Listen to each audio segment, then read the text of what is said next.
Evangelho de João, capítulo 6, do versículo 1 ao versículo 15. Diz assim a palavra do Senhor: Depois dessas coisas, atravessou Jesus o mar da Galileia, que é o de Tiberíades. Seguia-o numerosa multidão, porque tinham visto os sinais que ele fazia na cura dos enfermos. Então, subiu Jesus ao monte e assentou-se ali com os seus discípulos. Ora, a Páscoa, festa dos judeus, estava próxima. Então Jesus, erguendo os olhos e vendo que grande multidão vinha ter com ele, disse a Filipe: Onde compraremos pães para lhes dar a comer? Mas dizia isso para o experimentar, porque ele bem sabia o que estava para fazer. Respondeu-lhe Filipe: Não lhes bastariam 200 denários de pão para receber cada um o seu pedaço? Um de seus discípulos, chamado Andrés, irmão de Simão Pedro, informou a Jesus: Aí está um rapaz que tem 5 pães de cevada e 2 peixinhos. Mas isso que é para tanta gente? Disse Jesus: Fazei o povo assentar-se, pois havia naquele lugar muita relva. Assentaram-se, pois, os homens em número de quase 5.000. Então Jesus tomou os pães e, tendo dado graças, distribuiu-os entre eles, e também igualmente os peixes quanto queriam. E quando já estavam fartos, disse Jesus aos seus discípulos: Recolhei os pedaços que sobraram, para que nada se perca. Assim, pois, o fizeram, e encheram 12 cetos de pedaços dos 5 pães de cevada que sobraram aos que haviam comido. Vendo, pois, os homens o sinal que Jesus fizera, disseram: Este é verdadeiramente o profeta que deveria vir ao mundo. Sabendo, pois, Jesus que estavam para vir com o intuito de arrebatá-lo para o proclamarem rei, retirou-se novamente sozinho para o monte. Até aí a leitura da palavra de Deus. Vamos buscar a Deus mais uma vez? Vamos orar por iluminação. Pai santo e bendito, nós queremos clamar ao Senhor que Tu nos abençoes nesta noite, a olharmos para este grande e maravilhoso milagre do Senhor, transformando pães e peixes para alimentar uma multidão. Pedimos que o Senhor nos abençoe para que entendamos a centralidade desse texto. Não é naquele que cedeu o pão, não é naqueles que distribuíram o pão, mas em Cristo Jesus, aquele que multiplicou o pão, o majestoso Salvador. Por isso, Pai, nos abençoe com o entendimento da Tua palavra. Abençoe aquele que fala nesta noite e abençoe aqueles que ouvem, para que todos nós saímos edificados daqui hoje. É o que pedimos ao Senhor, em nome de Cristo Jesus. Amém. Alguém uma vez perguntou a Bertrand Russell, um filósofo britânico do século XX, e esse filósofo passou a vida inteira tentando comprovar para as pessoas e desenvolvendo uma filosofia de que Deus não existia. Ele é famoso por isso. E perguntaram a Bertrand Russell se, caso ele morresse e se encontrasse do lado de lá da vida com Deus, o que ele diria a Deus? E ele, tomado de seu ateísmo, disse: Eu olharia bem nos olhos dele e diria: Não há evidência suficiente. Coração duro, né? Mesmo vendo a Deus, ele ainda afirmaria o seu ateísmo. Nós bem sabemos que não vai ser assim que vai se desenrolar as coisas, mas é muito surpreendente uma fala endurecida de alguém assim. João, aqui em seu evangelho, está nos dando evidências. Ele está nos dando o que ele chama de sinais da existência da divindade, da personalidade, da majestade de Jesus Cristo, o Filho unigênito de Deus. E esses versículos que nós acabamos de ler, eles descrevem um dos milagres mais notáveis do Senhor Jesus.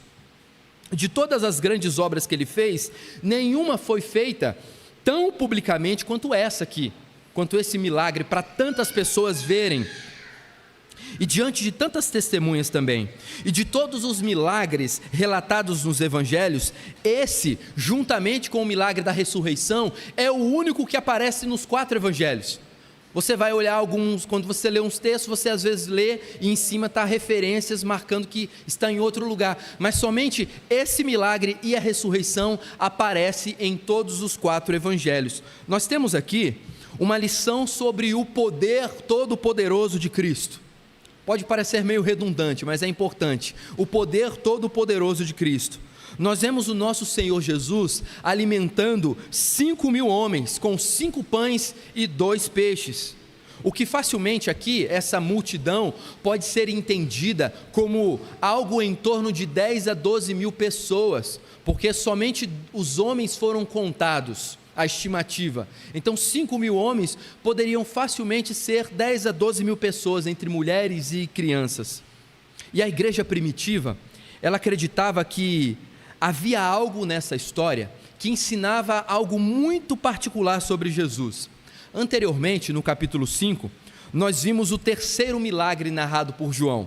E você deve se lembrar que Jesus curou um homem à beira do tanque de Betesda, um homem que João narra que era um homem que estava ali, aliás, um homem que estava enfermo há 38 anos. Nós não sabemos se é a idade dele, se é o tempo que ele estava ali presente no tanque de Betesda, mas João deixa claro que esse homem estava enfermo há 38 anos. E lá, Jesus demonstrou o seu poder curativo, mas o ponto ali no texto não é somente a cura, mas a obtenção da resposta à pergunta: quem é este homem que fazia aquelas coisas no sábado?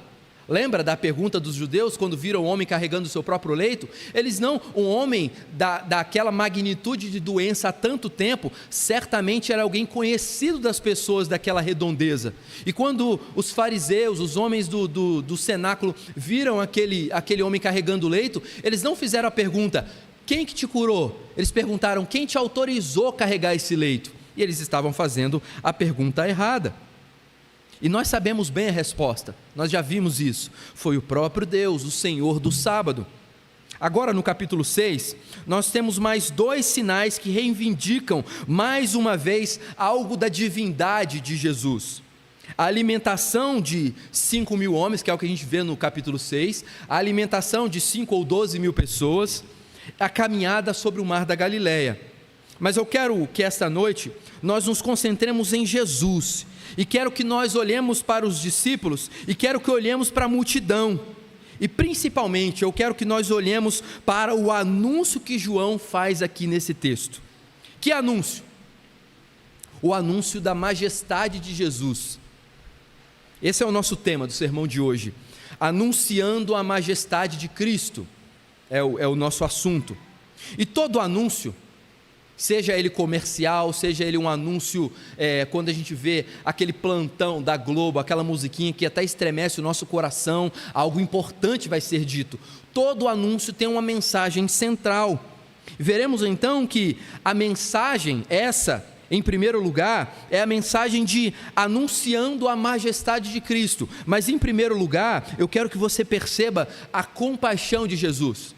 João anuncia a majestade de Cristo, e anunciando a majestade de Cristo, ele está anunciando a compaixão de Jesus. Jesus não é um rei que senta no seu trono e manda. Jesus é aquele que veio para mostrar que ele é rei e ele serve. E através desse olhar de compaixão, nós vamos ver isso nesse primeiro ponto. Então, veja, olhando o texto, eu peço que você mantenha a sua Bíblia aberta. João, ele move a história para frente. Se você olhar no versículo 1, João começa assim: depois destas coisas, que coisas? Jesus, ele faz aquele milagre no tanque de Betesda, e depois ele explica coisas relacionadas à sua missão. Então, João fala assim, depois dessas coisas, então ele anuncia a história para frente.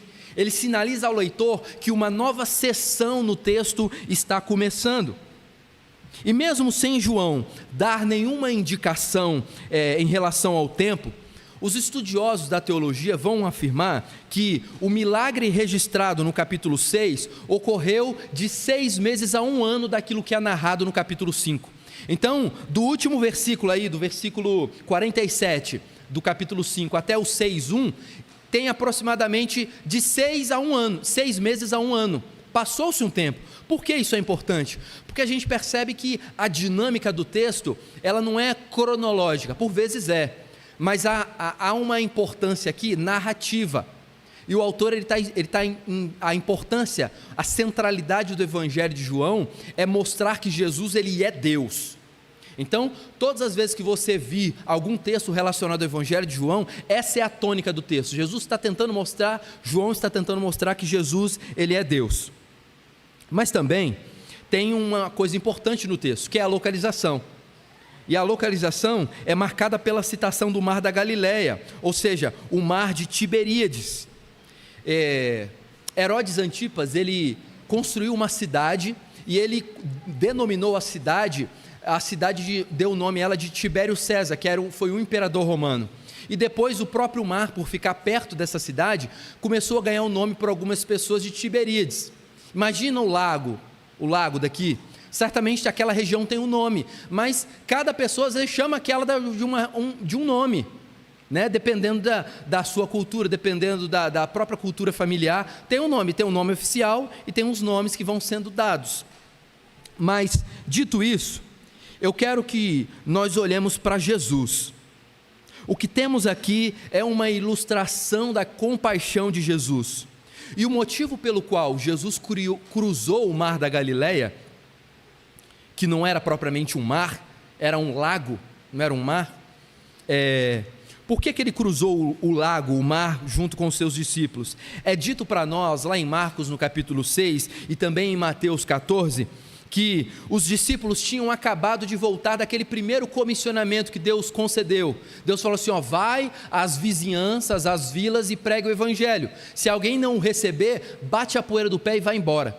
Então eles expulsaram demônios, eles anunciaram que o Messias havia vindo e eles estavam retornando dessa missão, os 12, inclusive Judas. Então, esse é o momento que Jesus chama os seus discípulos para se afastar da multidão, para ir para um lugar mais tranquilo, para ele talvez ensinar, para ele, e aí, como é que foi lá? Me conta, o que é que aconteceu? Por mais que ele já sabia exatamente tudo o que havia acontecido, era a oportunidade de Jesus estar sozinho com os seus discípulos. Porque não havia uma oportunidade naquela região movimentada. O nome de Jesus na Galileia já estava conhecido, as pessoas vinham atrás dos milagres para os doentes serem curados. Então, além disso, Jesus tinha acabado de receber uma notícia muito impactante, que era a morte de João Batista. Então Jesus queria se retirar até mesmo para refletir, para ter um momento de introspecção, para ter um momento de reflexão. Então, perceba que reflexão e meditação é algo importante. Veja, Jesus constantemente buscava estar sozinho, não é? Várias vezes nos evangelhos é narrado que Jesus se afastou, Jesus convidou alguém para ir para algo mais, para um momento mais retirado, mais a sós para orar. Jesus fazia isso. Buscar estar sozinho é diferente de ser alguém solitário. A solidão é um sentimento relacionado à falta. Solidão sempre é negativo. Nunca solidão vai ser algo bom. Solidão em si só já é um nome negativo. Mas buscar estar sozinho é aquilo que nós podemos chamar de solitude. E a solitude, ela é algo importante para a reflexão. Estar sozinho porque você quer naquele momento estar sozinho, para a sua reflexão. Hoje, infelizmente, devido à internet e o uso das redes sociais, nós desfrutamos pouco da solitude, nós ficamos pouco sozinho com a gente mesmo, e por isso nós refletimos também pouco. A Bíblia nos traz exemplos disso nos Salmos. No Salmo 42, versículo 11 é dito, por que está abatido a minha alma? O salmista está sozinho falando com ele mesmo. Ou depois, no Salmo 116, versículo 7, quando o salmista fala, volta minha alma ao seu sossego. Isso é a demonstração de alguém que está sozinho, fazendo uma reflexão. Mas veja, eu não estou aqui defendendo a ideia da meditação, como os budistas fazem, porque a meditação dos budistas, ou a meditação desse mundo, é de si para si mesmo. A solitude cristã é uma reflexão, é uma meditação, é orar em silêncio de olhos abertos, mas com o coração voltado para Deus. Isso é solitude cristã, é orar em silêncio de olhos abertos com o coração voltado para Deus. É como se entrássemos numa sala de reunião com o próprio Deus e começássemos a avaliar a nossa vida, sabendo que Ele está presente e Ele está nos ouvindo. Nossas escolhas, avaliando as nossas escolhas, as nossas decisões. É na solitude que avaliamos os caminhos que o nosso coração tem trilhado. A solitude, juntamente com o conhecimento da palavra, são ferramentas singulares para o fortalecimento da nossa fé. Então procure estar mais vezes sozinho, não em solidão, mas em solitude, para você realinhar o seu coração pela palavra, sabendo que Deus está te ouvindo. Por que eu estou dizendo isso? Porque no passado as pessoas refletiam mais. Eu não estou dizendo que hoje ninguém reflete, muita gente reflete, mas no passado as pessoas refletiam mais. Quer ver um exemplo que nós refletimos bem pouco? Quando você se sente sozinho no lugar, não tem ninguém para conversar, o que a gente geralmente faz agora? Nós puxamos o celular e começamos a rolar a barra de rolagem do Facebook e do Instagram, e aquilo ali toma a nossa atenção, e às vezes a gente deixa do momento em que você está esperando um Uber, o momento em que você às vezes está na sala de espera de um médico ou de um dentista, ou na fila do açougue para comprar uma carne. A gente não está sozinho mais com a gente mesmo, a gente sempre busca estar conectado com o mundo, e isso tem feito mal para a nossa alma, porque estar sozinho e refletir naquilo que nós somos e fazemos é importante. Então, não deixe de refletir, como Cristo aqui nos ensina.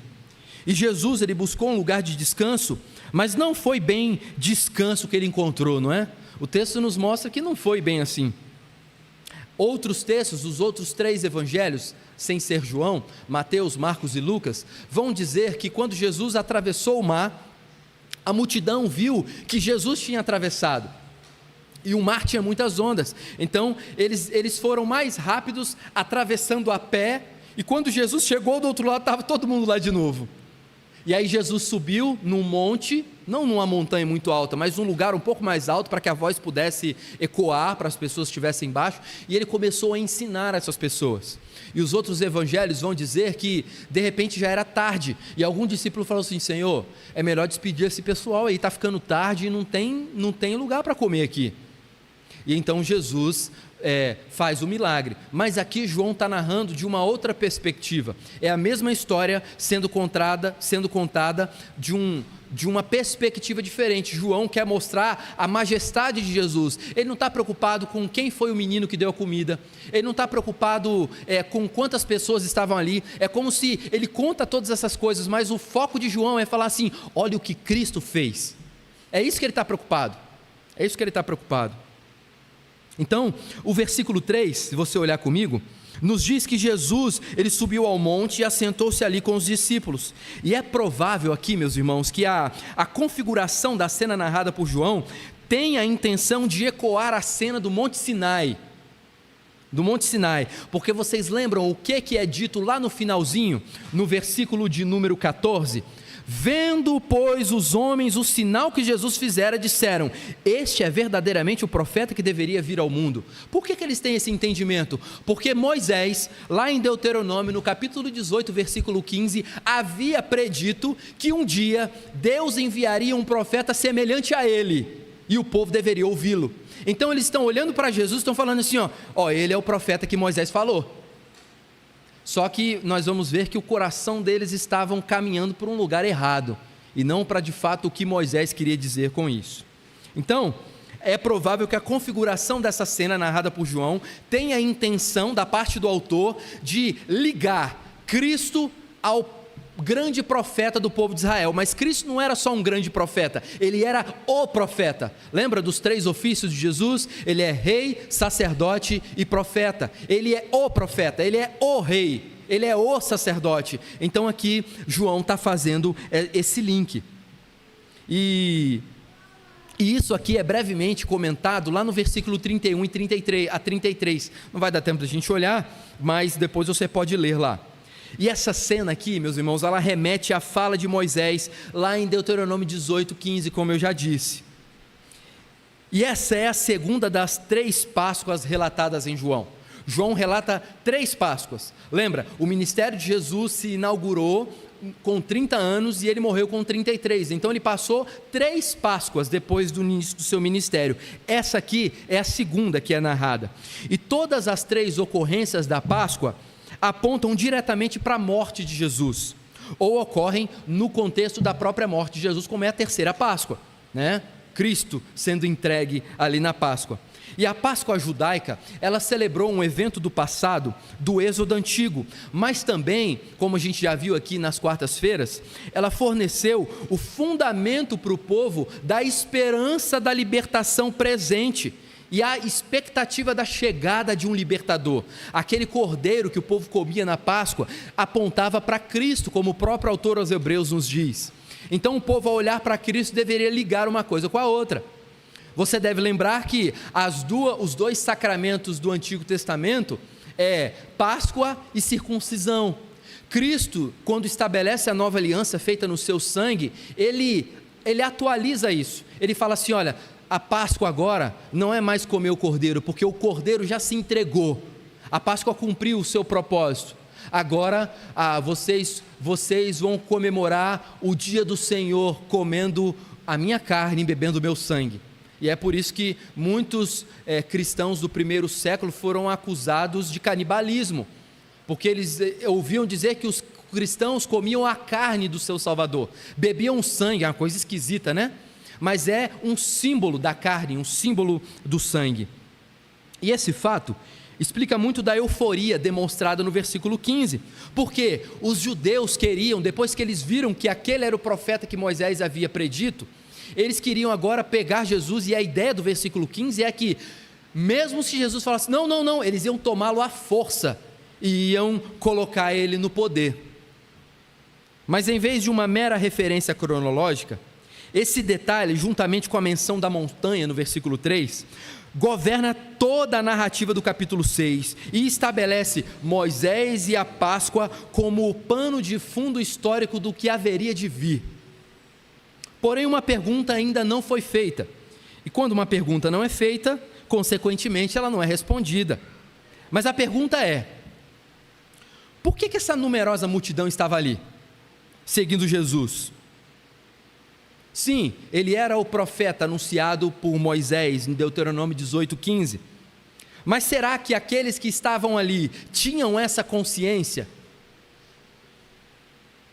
O versículo 2 nos diz que eles seguiam-no porque tinham visto os sinais que ele fazia na cura dos enfermos. Se nós avançarmos um pouco, no capítulo 6, nós veremos que Jesus se apresenta como o pão da vida. Lá no versículo 48 a 51, ele diz: eu sou o pão da vida. Agora, olha comigo para esse texto, no capítulo 6, versículo 48 a 51. Eu sou o pão da vida. Vossos pais comeram maná no deserto e morreram. Este é o pão que desce do céu, para que todo o que dele comer não pereça. Eu sou o pão vivo que desceu do céu. Se alguém dele comer, viverá eternamente. E o pão que eu darei pela vida do mundo é a minha carne. Agora, olha para o versículo 52. Disputavam, pois, os judeus entre si, dizendo: como pode este dar-nos a comer a sua própria carne? Agora vai para o versículo 60. Muitos dos seus discípulos, tendo ouvido tais palavras, disseram: duro é esse discurso, quem o pode ouvir? Agora olha para o 66. E prosseguiu, por causa disto é que vos tenho dito: ninguém poderá vir a mim se o Pai não lhe for concedido. Se pelo Pai não lhe for concedido. Essa multidão foi alvo da compaixão de Jesus. Ela está ali somente pelos sinais e não pela divindade de Cristo. E eu faço essa pergunta a você nessa noite: por que você segue a Cristo? Será porque Jesus pode encher você de bênçãos e aliviar a sua alma? Muitas pessoas seguem a Cristo buscando os milagres que Ele pode fazer, mas não querem ter comunhão com o Filho de Deus. Está cheio de igreja assim. Está cheio de pessoas e igrejas cheias de pessoas que são assim, uma multidão buscando os sinais, mas elas não querem comunhão com Cristo. Quando Jesus se apresentou como o pão da vida, ele disse: eu sou o pão vivo que desceu do céu, se alguém dele comer, viverá eternamente, e o pão que eu darei pela vida do mundo é a minha carne. E o que aconteceu? Muitas pessoas se escandalizaram. Isso te escandaliza? Ou aliás, há algum ensino de Cristo que seja escândalo para você? Há algum ensino de Cristo que você olha assim: ah, Senhor, esse aqui eu não posso seguir não. Porque se te escandaliza, você já abandonou a multidão há muito tempo, você ainda só não se deu conta. Veja comigo o texto de 1 Coríntios capítulo 18, aliás, capítulo 1, 1 Coríntios capítulo 1, versículo 18.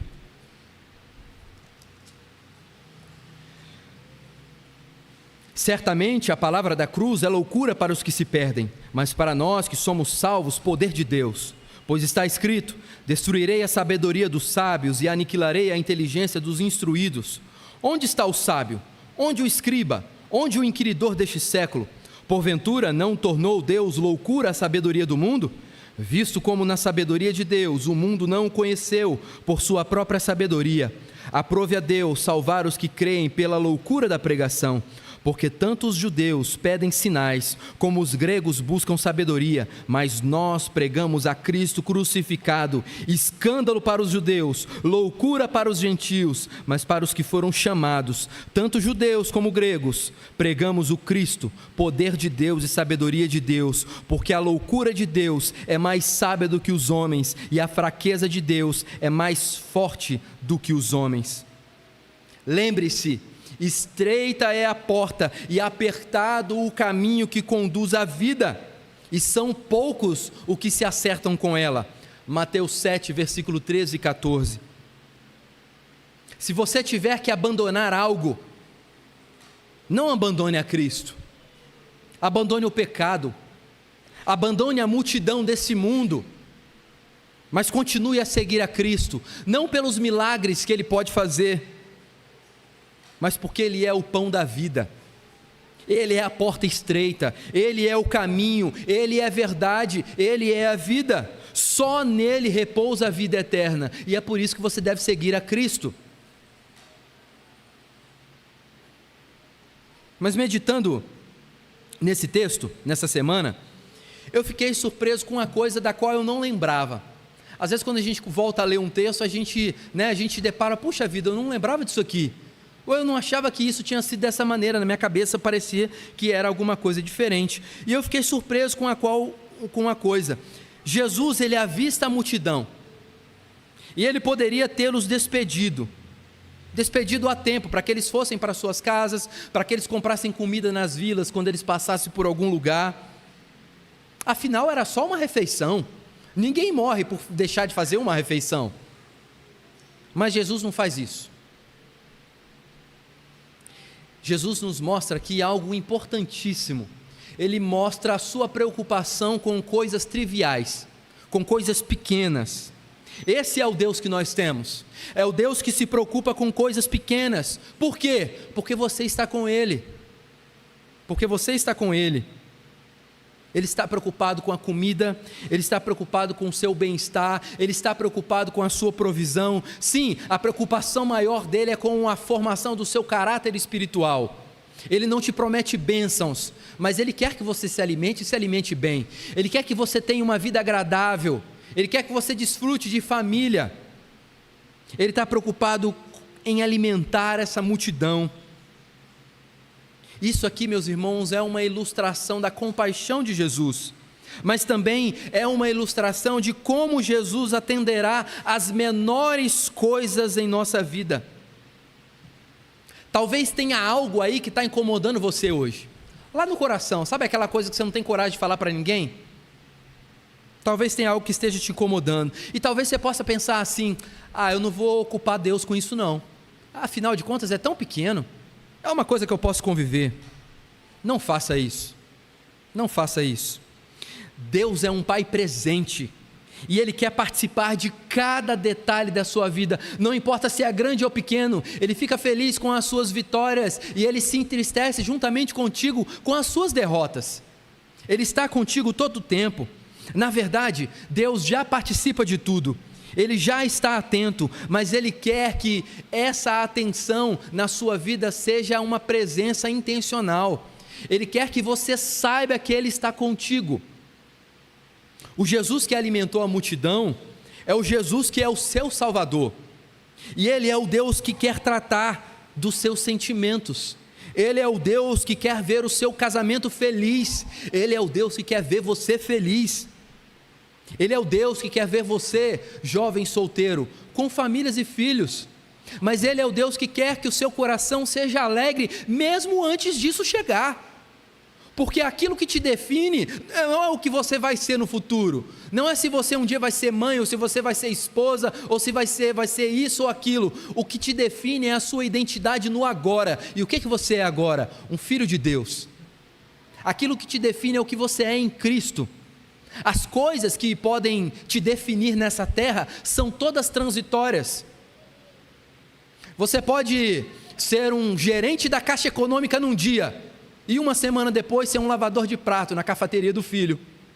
Aquilo que te define é transitório.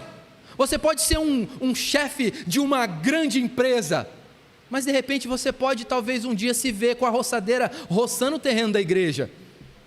Tudo aquilo que nos define é transitório, mas tem uma coisa que nos define que jamais mudará: nós somos filhos de Cristo, de Deus Pai, em Cristo Jesus, e isso nunca vai mudar. Por isso eu quero destacar, em segundo lugar, que ao anunciar a majestade de Cristo, João nos mostra a capacidade de Jesus de cuidar de todos os que Ele ama. Esse é o nosso segundo ponto, a capacidade de Jesus de cuidar de todos os que Ele ama. E sabe o que me chamou a atenção aqui? É que o versículo 5, ele faz uma transição na narrativa, da introdução e o cenário, ao conflito que Jesus percebe a multidão vindo em sua direção. Olha o versículo 5 de João 6. Então veja que sempre quando aparece a palavra então, há uma mudança, é uma continuidade, mas uma mudança na narrativa do texto. Mudou a cena. Agora João diz: então Jesus, erguendo os olhos e vendo que grande multidão vinha ter com ele, disse a Filipe: onde compraremos pães para lhes dar a comer? Jesus percebe que a multidão está ali, parada. A maneira como João narra é diferente dos outros. Os outros narram que a multidão já estava, Jesus ensinou e depois ele falou: e agora? Como é que a gente vai dar de comer? Né? Mas João já narra diferente. Parece que o jeito que João narra é que Jesus estava ali e a multidão chegou até ele. E ele estava fazendo alguma coisa e de repente, sabe quando você está fazendo uma coisa importante, você dá aquela levantada de olho assim, e você às vezes surpreende com o que chegou? Às vezes eu tomo um susto aqui, quando eu deixo o portão aberto, eu estou ali no escritório lendo alguma coisa, com a minha pranchetinha assim, lendo a Bíblia, daqui a pouco a porta abre, eu levanto o olho, tem alguém. Aí eu me assusto, geralmente eu deixo trancado para não tomar susto assim. Mas tem um pessoal que tem chave e chega aqui com a pontinha do pé, que é para testar o coração do pastor, né? Ainda bem que o pastor não tem porte de arma, né? Porque senão ia ser um perigo fazer isso. Mas veja, esse movimento de erguer os olhos nos lembra da passagem de João 4,35, quando Jesus exorta os seus discípulos para que eles erguessem os olhos e vissem os campos brancos para a ceifa. Veja que é Jesus que ergue os olhos. Ele ergue os olhos e rapidamente ele fica atento às necessidades das pessoas que estão ali com ele. E eu pergunto a você: você é alguém atento às necessidades das pessoas? Existem muitas pessoas que intercedem a Deus por cada uma das suas necessidades. Seja de uma pequena dor de cabeça, já coloca no grupo da igreja para pedir oração. Nem dor de cabeça a gente quer mais sustentar hoje, né? Qualquer coisa a gente pede oração. Ó, o dedinho mindinho está doendo, ora por mim. É lícito orar. Mas veja, às vezes a gente quer que todo mundo se importe com as nossas necessidades, mas nós temos às vezes cataratas nos nossos olhos que impedem da gente ver as necessidades do outro. Auxiliar o próximo naquilo que é lícito é importante. E se nós podemos fazer isso, é uma maneira da gente espelhar Jesus, porque Jesus tinha compaixão com a necessidade dos outros. Então perceba, talvez Deus tenha colocado ao seu redor pessoas cheias de necessidade, mas por conta do egoísmo que às vezes toma conta da nossa vida, a gente não percebe. E geralmente, meus irmãos, ajudar o próximo vai trazer pesar para nós. Ter que ajudar alguém que está precisando é deixar de fazer às vezes alguma coisa que você queria fazer. Talvez você imagina que na sua aposentadoria você ia viajar bastante, você ia fazer tantas coisas, mas de repente aparece alguma coisa que vai tomar seu tempo, e graças a Deus que você pode fazer isso.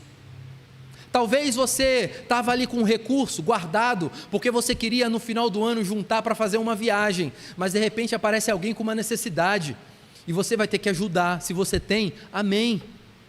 Então, ajudar o próximo, estar atento às necessidades dos outros, não só com dinheiro, mas às vezes com oração. Sabe aquelas pessoas que às vezes são expert em fazer assim, você sabe que o irmão está precisando de ajuda, aí ela chega para o irmão e fala assim: irmão, se estiver precisando de alguma coisa, eu estou aí, viu? Você já sabe que ele está precisando. Se você pode ajudar, seja financeiramente, seja numa oração, seja convidando ele para ir na sua casa tomar um café e conversar, faça isso. Não fique esperando ser clamado por ajuda. Dê ajuda mesmo que o outro não peça. Isso é espelhar a Cristo. Nós não vemos no texto em nenhum momento as pessoas falando assim: Senhor, estou com fome, tem alguma coisa aí? Não, o texto diz que Jesus, vendo a multidão, ele teve compaixão daquele povo, e então ele falou assim: eu vou preparar comida para esse povo. Ele podia ter mandado eles embora. Acabou a reunião, o culto acabou, vão para suas casas, porque já está ficando tarde. Ele não fez isso. Reparem no versículo 5 novamente. Então Jesus, erguendo os olhos e vendo que grande multidão vinha ter com ele, disse a Filipe: onde compraremos pães para lhes dar a comer? Os estudiosos dizem que uma possível razão para Jesus se dirigir nessa hora aqui a Filipe era porque ele era daquela região. Lembra lá no capítulo 1 de João, versículo 44, diz que Filipe era da cidade de Betsaida, e Betsaida era ali daquele lado, lá do leste do mar da Galileia. Entretanto, o versículo 6, João nos dá o motivo pelo qual Jesus fez aquela pergunta. João nos mostra a verdadeira razão. E qual era a razão? Jesus estava experimentando Filipe, ou seja, Jesus estava provando a Filipe. Curiosamente, João é o único evangelho que descreve essa parte aqui. Se você depois tiver a curiosidade de ler esses 4 milagres, a primeira multiplicação dos pães e peixes, você vai ver que somente João narra isso aqui, que Jesus perguntou diretamente a uma pessoa. Os outros é algo mais generalizado. E o verbo sabia, aí do versículo 6, quando fala assim, porque ele bem sabia o que estava para fazer, o verbo sabia aqui está num tempo verbal mais do que perfeito. E eu não sei se você lembra lá da aula de português, lá da professora Maria de Lourdes, e aquelas aulas terríveis que a gente tinha de conjugação verbal, mas o tempo mais que perfeito, ele é um passado de um passado maior, não é essa a ideia? Ele não é só um passado de ontem, ele demonstra algo que é muito anterior ao próprio ontem. Então quando João está falando assim, Jesus sabia, significa que antes de Jesus atravessar o mar da Galileia, ele já sabia que a multidão ia o seguir, ele já sabia que teria um jovem com 5 pães e 2 peixes, e ele multiplicaria aquilo e alimentaria a multidão, e essa palavra, ele sabia inclusive que essa palavra, aquele milagre feito ali, estaria alimentando o seu coração hoje, aqui em Barretos, porque ele sabia, porque ele é o Deus que criou todas as coisas, ele é o Filho eterno de Deus. O significado aqui de experimentar é que o Senhor desejava dar a Filipe a oportunidade dele, Filipe, revelar que ele tinha compaixão pelas pessoas, que ele tinha assimilado bem a lição ensinada pelos milagres que Jesus já havia feito, porque os milagres indicavam a majestade de Jesus, o poder e a glória do Senhor e a sua capacidade de suprir a necessidade daqueles que o seguem. Talvez, meus irmãos, e meditando nesse texto, eu inclusive fiquei rindo sozinho na hora que eu fiquei lendo esse texto, estudando para hoje. Eu falei assim, eu acho que Filipe tinha que dar uma resposta diferente aqui, não é? A gente olha, por quê? Nós estamos no 4º milagre. Jesus já transformou água em vinho, e não foi pouca água, e transformou num vinho maravilhoso. Jesus tinha feito um outro milagre, ele curou, mas esse talvez os discípulos não viram. Lembra lá da cura do servo do centurião, né? E ele fala assim, vai, a filha aliás, e vai que o teu filho vive. Eles não viram aquilo acontecendo, o milagre foi narrado na história, mas eles viram a transformação de água em vinho, e Filipe estava lá, ele era um dos 6 que estava lá, os 12 naquele momento ainda não estava formado, mas Filipe estava lá.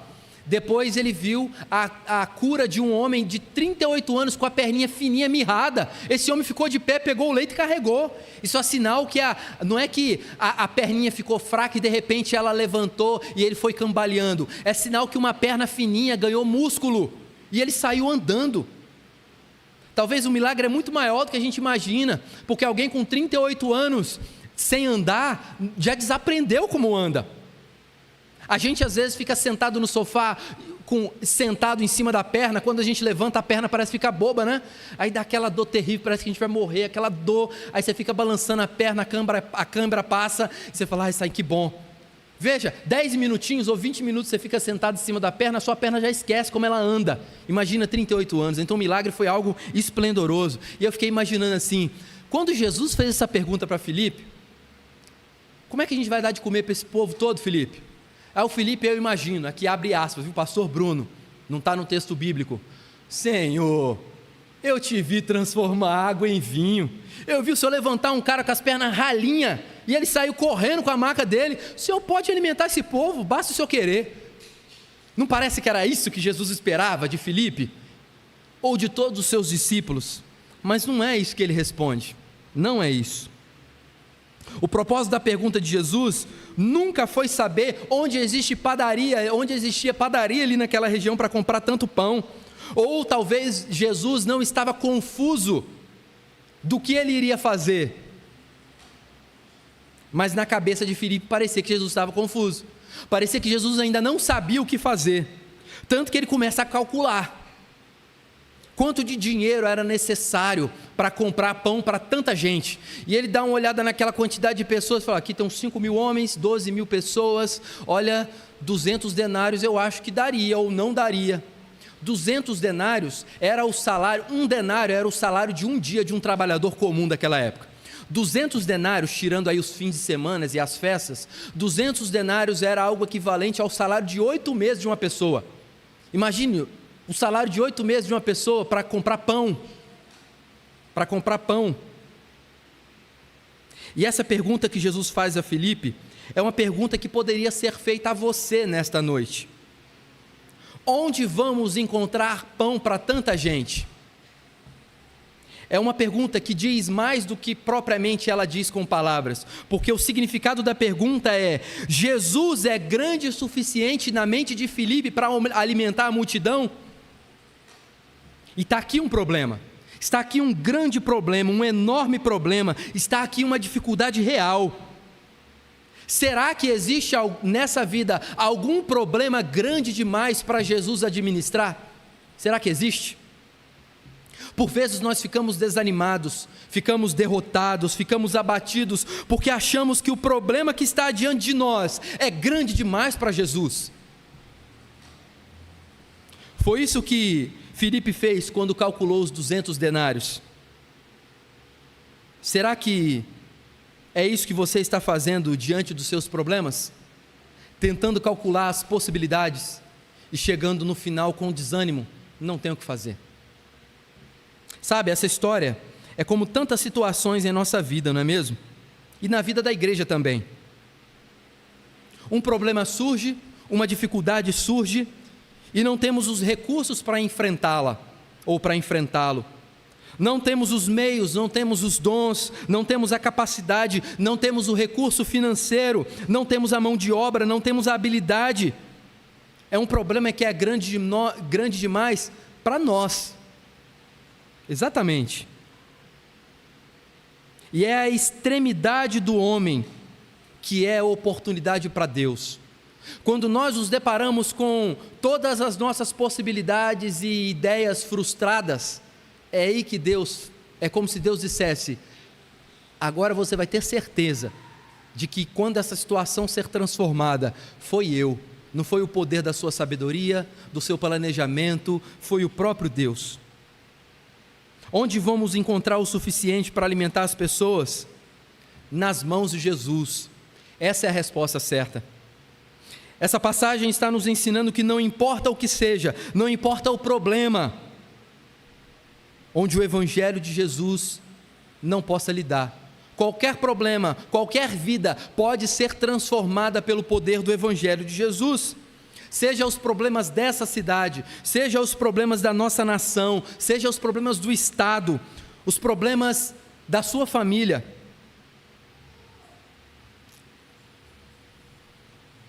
Ou, vamos ser mais pessoais, os problemas da sua família, os problemas da sua casa, os problemas do seu casamento, os problemas que você tem tido com o seu filho, os problemas que você tem tido no trabalho, os problemas financeiros que você tem encontrado. Não há problema grande demais para Jesus lidar. Confie nisso, meu irmão. Busque ao Senhor com esse intento: Senhor, o meu problema é grande, mas o Senhor é maior que o meu problema. Vejam, a verdadeira crise, meus amigos, meus irmãos, é a nossa falta de confiança e a nossa falta de fé em Jesus. Essa é uma crise terrível. A escassez pode estar em nós, mas nunca em Jesus. Nós podemos ter escassez de dons, de provimento, mas Jesus não tem escassez nenhuma. Veja comigo o versículo 8 e 9. Um de seus discípulos, chamado André, irmão de Simão Pedro, informou a Jesus: está aí um rapaz que tem 5 pães de cevada e 2 peixinhos, mas isso que é para tanta gente?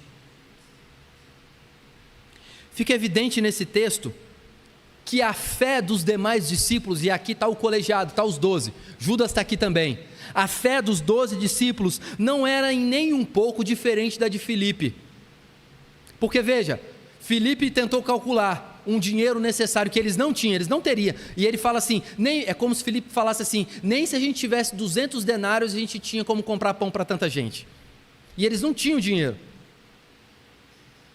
Parece que ninguém se lembrou do poder de Deus.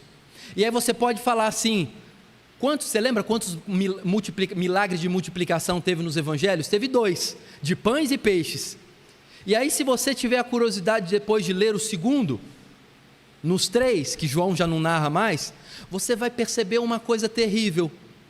No segundo milagre, os mesmos discípulos, na situação semelhante, duvidam de novo. Aí foi isso que eu me atinei, eu falei assim: mas não é possível, eu não lembrava disso, não é possível. Eles viram Jesus multiplicando, e a gente não sabe propriamente como foi a multiplicação. A ideia do texto é que os 5 pães foram levados até Jesus, 5 pães e os 2 peixes, e Jesus, ele foi distribuindo. A gente não sabe se a multiplicação se deu no cesto que eles levaram para distribuir a comida, a gente não tem ideia, né? Ou se os discípulos levavam um pedaço, a pessoa pegava um pedaço e parece que o pedaço continuava na mão. A gente não sabe como que se deu esse milagre, mas ele aconteceu e ele saiu das mãos de Jesus.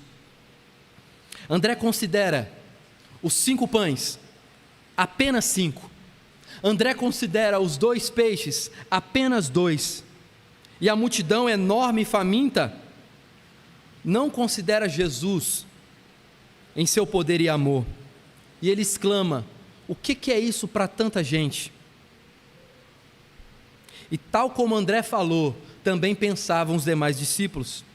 E a resolução do conflito começa com uma diretiva de Jesus, porque talvez Jesus poderia ter repreendido ele, né? Tanto Filipe quanto André, mas Jesus não faz isso. O que Jesus fala? Manda o povo se sentar. Naquela época do ano, naquela região, as montanhas, elas eram cobertas de relva, uma espécie de musgo que crescia ali, então era mais confortável sentar no chão. Talvez por isso o povo já obedeceu de pronto, todos sentaram no chão. E aí Mateus, Marcos e Lucas vai dizer que eles sentaram em grupos de 100 e de 50 para facilitar a distribuição. E sem repreender verbalmente a pequena fé dos discípulos, Jesus diz no verso 10: fazei o povo assentar-se, pois havia naquele lugar muita relva. Assentaram-se, pois, os homens em número de quase 5.000. E aqui leia-se 12.000, né? Agora, com maravilhosa simplicidade, o milagre é registrado. Veja o versículo 11. Então Jesus tomou os pães e, tendo dado graças, distribuiu entre eles, e também igualmente os peixes quanto queriam. Há algo que eu quero que você note aqui. Jesus, sendo o próprio Deus, poderia ter simplesmente feito aparecer o pão na mão de cada um, não poderia? Poderia. De repente Jesus fala assim: olhem nos alforjes de vocês. E aí o pessoal enfiava a mão, tinha um pedação de pão e peixe seco, né? Mas Jesus não faz isso. Não faz isso.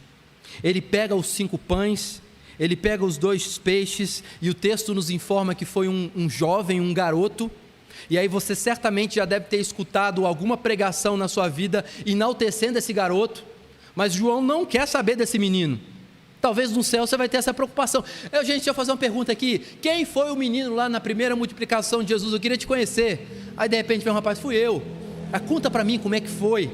A gente vai poder fazer isso, né? Nós vamos ter memória. Nossa memória não vai ser resetada. Nós vamos ter memória das coisas que vivemos, mas sem pecado. O texto, João não quer enaltecer o menino, João não quer enaltecer a quantidade de pessoas, apesar de ser algo importante no texto. João quer enaltecer a majestade do rei que estava ali com eles, a majestade de Cristo. Por que simplesmente Jesus não criou do nada? Isso já seria algo espetacular, não seria? Seria algo espetacular. Sabe quando você está tentando ensinar uma criança a escrever? Todo mundo que é pai aqui já passou por isso. E a gente vai, e às vezes de um modo não pedagógico, a criança está sofrendo para fazer um A. Aí você pega o papel, já irritado porque a criança não aprende, e pega o papel e faz aqui assim, um risco para cima, um para baixo, um traço no meio. Aqui o A, meu filho. Não é possível que você não consegue fazer assim. Mas a maneira mais pedagógica de se fazer é pegar a mãozinha dele ou dela, botar o lápis ou a caneta e ir traçando o A. E sabe o que é legal? Se você nessa hora olhar para a carinha deles, eles estão felizes, porque o sentimento é como se ele estivesse fazendo aquilo sozinho, mas na verdade é você que está fazendo, mas a mão dele está ali, ele está fazendo parte daquilo. Sabe que eu acho que é um pouco disso que está acontecendo aqui. É como se Jesus estivesse dizendo: o que quer que você tenha, pode ser pequeno, mas deixa eu pegar na minha mão com você, e eu vou fazer disso uma coisa grande. É isso que Jesus está fazendo aqui. Jesus está mostrando que não há escassez nesse mundo que suplante o seu poder. Não há dificuldade nesse mundo que seja um impeditivo para Jesus mostrar que Ele é Rei, Ele é Senhor. Nas mãos de Jesus, meus irmãos, o pouco vira muito. Talvez você tenha dito isso de você: ah, Senhor, eu sou pequeno, não em estatura, em conhecimento. Eu não sei falar direito, eu não sei tanta teologia, eu não tenho a desenvoltura necessária para anunciar a palavra. E aí você se lembra de um homem que também usou os mesmos argumentos. Ele disse assim: Senhor, não me manda não. E aí na hora que ele se viu mais apertado, ele falou: Senhor, eu sou pesado de língua, ou seja, eu sou gago. E aí Deus, com muita paciência, falou assim: eu vou mandar seu irmão com você. E aí ele fala e você faz, que foi Moisés. Assim também é hoje com você. Ele não vai mandar o Arão ir com você, mas Jesus está mostrando que mesmo com a sua pequenez, mesmo com a sua falta de conhecimento, com um pouco conhecimento, Jesus está dizendo: me dá a sua mão que eu vou te mostrar o que você é capaz de fazer quando eu estou contigo. O mesmo serve também, meus irmãos, para a nossa igreja. Ah, nós somos pequenos, nós somos uma pequena congregação no canto de um bairro. Sim, é isso mesmo.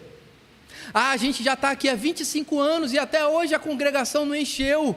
Até hoje a congregação continua sendo congregação, ainda não se tornou igreja. Quando nós nos entregamos nas mãos de Deus e confiamos que Ele pode fazer coisas grandiosas, mesmo com coisas pequenas, Ele mostra o seu poder. Então a sua oração para tudo isso que eu falei agora tem que ser: Senhor, nós somos pequenos, nós somos frágeis, nós temos pouco, mas o Senhor é grande, e o Senhor pode fazer muito, mesmo usando pouco e pequenos como nós somos. João disse que Jesus tomou o pão, Ele ergueu e deu graças, Ele abençoa a comida, e aqui fica um ensino para nós, a gente comer e dar graças, todas as vezes, seja no café da manhã, café da tarde, seja num cafezinho que você vai tomar em alguma lanchonete, lembre-se de dar graças. Não fique com vergonha de ir num restaurante. Você foi para o shopping almoçar no domingo, ou no sábado, melhor dizendo. Você foi no shopping almoçar, está aquela praça de alimentação cheia. Você é cristão, quando todo mundo senta à mesa, feche os seus olhos e ore a Deus. Talvez aquilo ali que você está fazendo vai impactar outras pessoas que estão do lado, outros crentes que têm vergonha de orar em público. Você não precisa orar alto para todo mundo ouvir, para parecer que você é como se fosse um fariseu. Não, mas ore, agradeça a Deus. Você foi lá na Sama Uma comer pizza, chegou a pizza, vamos orar? Aí geralmente é a hora, quando fala assim, vamos orar, alguém já está com um pedaço na boca já, né? A pessoa tira assim, coloca no prato de novo, vamos orar. Mas a gente tem que fazer isso, a gente tem que orar, porque quando nós oramos, nós estamos reconhecendo que aquele pão que está ali presente na nossa mesa, foi Deus que nos deu. E isso também tem um impacto na sociedade. E eu imagino que o fato de Jesus dar graças aqui também, é porque Ele quer mostrar que mesmo com pouco, nós temos que dar graças, porque quando Ele dá graça, só tem 5 pães e 2 peixes. A mesa não tinha se tornado farta, e os discípulos talvez estão ali angustiados, pensando assim, rapaz, o que ele vai fazer? Tem 12 mil pessoas, e ele está com esses 5 pães ali, 2 peixes, e agora está agradecendo ao Pai. O que Jesus vai fazer? João não explica como a comida encontrada por André com o jovem foi obtida. Ele não explica. O destaque agora no versículo 11 é o milagre. Jesus toma o pão, ele dá graças, ele começa a partir e a multiplicar de uma maneira que a gente não sabe como aconteceu, e o procedimento ele é idêntico aos peixes, quer ver? Veja aí o versículo 11, distribuiu entre eles e também igualmente os peixes, quantos queriam. Ou seja, não foi só, toma essa porção aqui, toma essa porção ali, é como se todo mundo tivesse a oportunidade de colocar a mão no cesto e pegar aquilo que ele achava suficiente. Você já foi num restaurante self-service? Ou aliás, você já foi num sushi, num rodízio de sushi, e você achou que você estava com fome demais, e você e seu amigo que estava ali sozinho falou assim, não, 100 peças a gente dá conta, vamos pedir 100, e aí de repente você olhou e falou assim, eu não dou mais conta, já está sushi saindo pelo ouvido. Ou self-service, você botou o prato, o ticket acabou de virar, estava bonito o dinheiro na conta, e você falou assim, hoje eu vou comer, e aí você começa a colocar feijão tropeiro, lagosta, muqueca capixaba, churrasco, peixe frito, aquela bagunça, e por cima você ainda bota um alfacezinho, porque salada é saudável, você chega no prato, dá quase 1 quilo na balança, e aí você começa a comer aquilo, e na metade você descobre, eu não vou dar conta de comer tudo. Essa é a ideia. O povo botou a mão no cesto e pegou o tanto que eles achavam que ia aguentar comer, e sobrou.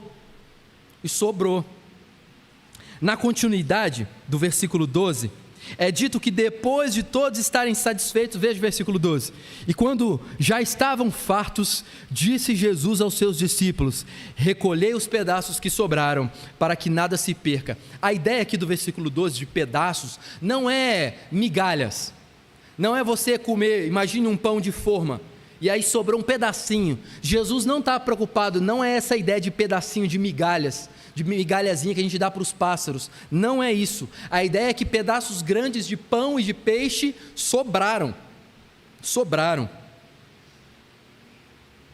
E aí, algo interessante acontece. Mais uma vez, há aqui uma alusão a Moisés no recolhimento do maná. Lembra quando Deus mandou o maná?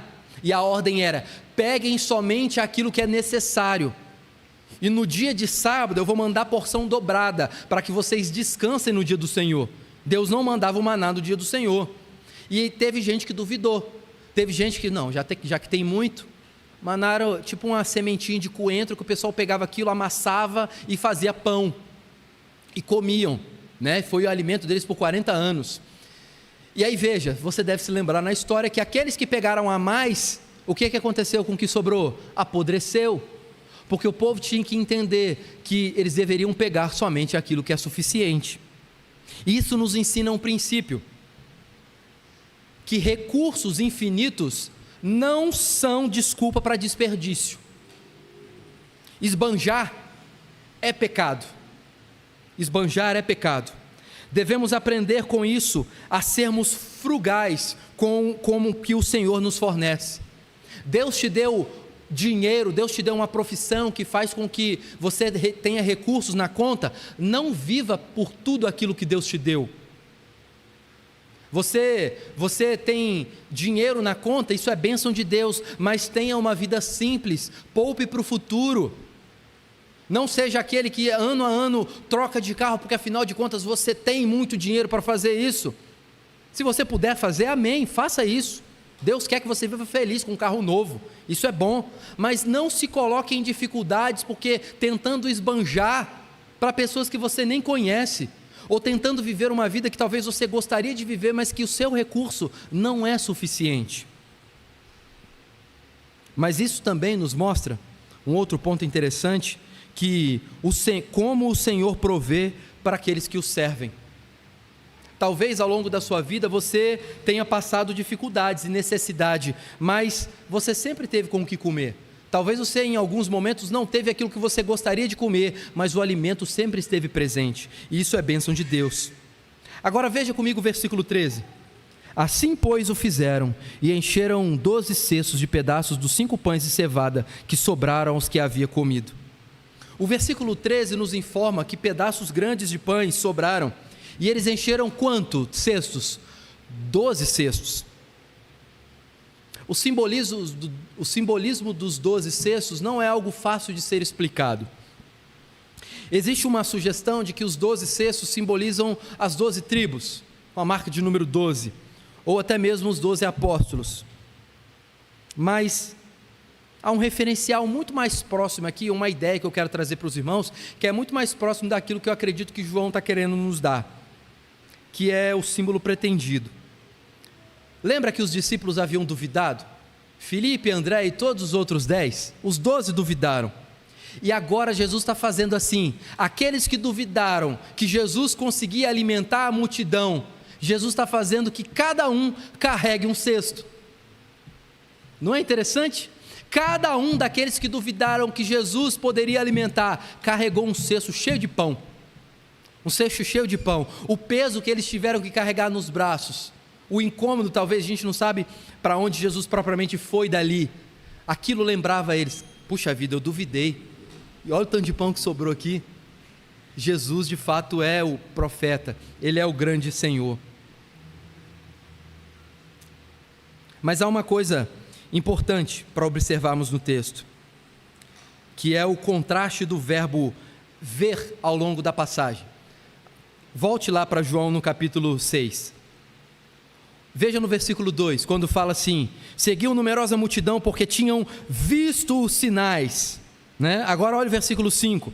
Então Jesus, erguendo os olhos e vendo que grande multidão tinha a ter com ele, Jesus teve compaixão. Agora olha o versículo 14. Vendo, pois, os homens o sinal que Jesus fizera, disseram: este é verdadeiramente o profeta que devia vir ao mundo. Qual desses 3 verbos, ver, 2 se parecem muito mais e um é isolado? O primeiro com o terceiro não parece que estão muito mais dentro do mesmo contexto? A multidão estava seguindo a Jesus porque viam os sinais, e depois a multidão, vendo o que ele fazia, queriam proclamá-lo rei. Veja que esses 2 verbos ver contrastam diretamente com o ver, com o olhar misericordioso e compassivo do próprio Jesus.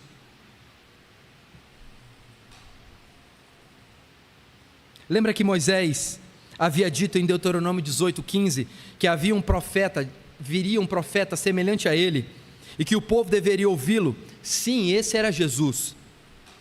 Mas pela atitude iminente do povo de tentar proclamá-lo rei depois daquilo que ele fez, e se necessário a força, nos mostra que o tipo de Messias que eles esperavam não era o Messias que Jesus se mostrava como ele era.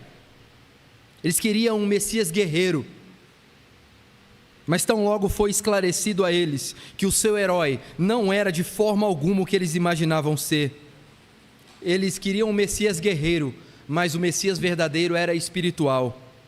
E ele veio não salvar o povo da assolação dos romanos, ele veio salvar as pessoas da culpa, da miséria e da corrupção do pecado. mas ainda assim as pessoas voltaram as costas para Jesus e deixaram de segui-lo.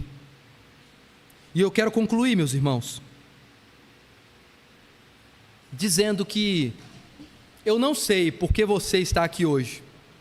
Alguns de vocês podem estar aqui porque estão simplesmente acompanhando a multidão, e eu não duvido disso. Eu não duvido disso. A pergunta para vocês hoje é a pergunta mais prudente que eu poderia fazer depois de expor esse texto. Vocês estão vindo aqui domingo após domingo porque vocês amam a Jesus? Vocês estão vindo aqui porque ouviram, o reconheceram e o confessaram como seu Senhor e Salvador? Vocês já têm Cristo como o pão vivo que dá a vida eterna? Porque essa é a sua principal necessidade. Sua principal necessidade não é que Jesus te cure, ou te dê um emprego, ou que te dê um companheiro, ou que te dê filhos e família. Essa não é a sua principal necessidade. Sua principal necessidade é vir a Jesus, aquele que pode te dar a vida eterna, aquele que pode te livrar da condenação do pecado. Assim como você come do pão para sustentar a sua vida física, mesmo que você não entenda como que o trigo pode te sustentar, ou que os outros alimentos podem te sustentar a sua vida física, mesmo que você não entenda exatamente como isso funciona, você precisa confiar somente em Cristo para você ter vida eterna.